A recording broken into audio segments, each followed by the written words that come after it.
Hello, Anima electricals. হ্যাঁ বলছি, আপনি কে বলছেন? হ্যাঁ, আমি বাপি বলছি। হ্যাঁ বলুন। বলি, মাস কতক আগে আমি একটা ফ্রিজ কিনেছিলাম, তো ওই ফ্রিজটা আমি ফেরত দিয়ে দিব ভাবছি। না দুঃখিত স্যার, আমরা তো এইভাবে বিক্রিত জিনিসটা ফেরত নিতে পারি না। আপনার কি সমস্যা হচ্ছে বলুন? সমস্যা মানে? গজরটা কেনার পর থেকে সমস্যা আর সমস্যা। কেন, কি হয়েছে? তাইলে শুনুন, প্রথম থেকে আপনাকে বলি যেদিন ফ্রিজটা কিনে নিয়ে এলাম, তো বলি কি রাখবো। তো আপনারা বলেছিলেন যা রাখবেন টাটকা তাজা থাকবে। তো সেদিন বুঝলেন গিন্নি গরম গরম মুড়ি ভেবেছিল। তো আমি ওই মুড়ির 3টাই ফ্রিজের মধ্যে রেখে দিলাম। তো সকালবেলায় বুঝলেন এমন মিয়াইছে যে মানুষের মুখে দিয়া তো দূরের কথা, কুকুরগুলো পর্যন্ত মুখে দেয় না একগিয়া। আরে বাবা, আপনি মুড়ি রাখতে গেলেন কেন? অন্য কিছু খাবার জিনিস রাখতে পারলেন না?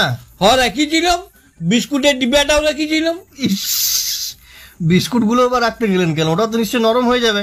আর নরম পাতলা পাতলা পায়খানার মতন এমন ল্যাটপেটা হয়ে গেছিল একগিয়া।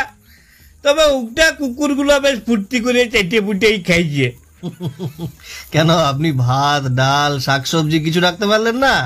আর ভাতের কথা বলবেন নাই। তো সেদিন খাওয়া দাওয়ার পরে ভাতটা বাড়ি গেছে।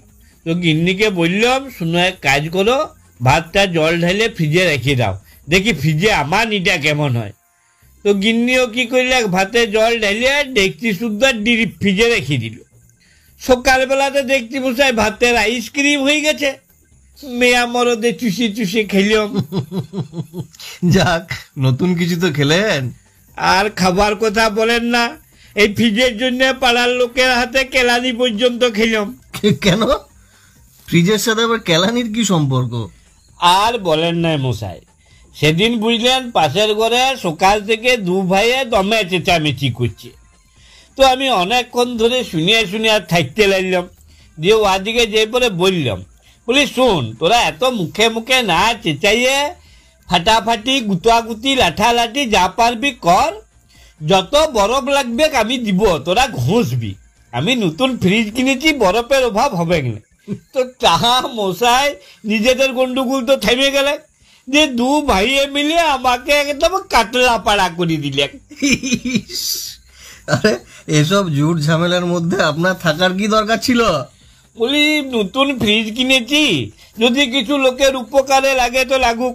তো তা মশাই আজকালকার দিনে যাচ্ছে লোকের উপকার করতে নাই। কিন্তু এটা তো মানবেন যে আপনার গ্যাসের খরচ অনেক কমে গেছে। আর গ্যাসের খরচ কমার কথা বলবেন নাই, ডবল হয়ে গেছে, ডবল। কি করে? এই যে আমার গিন্নি কি করে, কালকে রান্নাটা আজকে করে রাখে, বলে যে গরম গরম রাঁধবো আর খাবো কি, তাইলে ফ্রিজ কিনেছে কিসের জন্যে? তো একদিন রান্নার জন্য গ্যাস পুড়ছে, আর তার পরের দিনে গরম করে খাবার জন্য আবার গ্যাস পুড়ছে।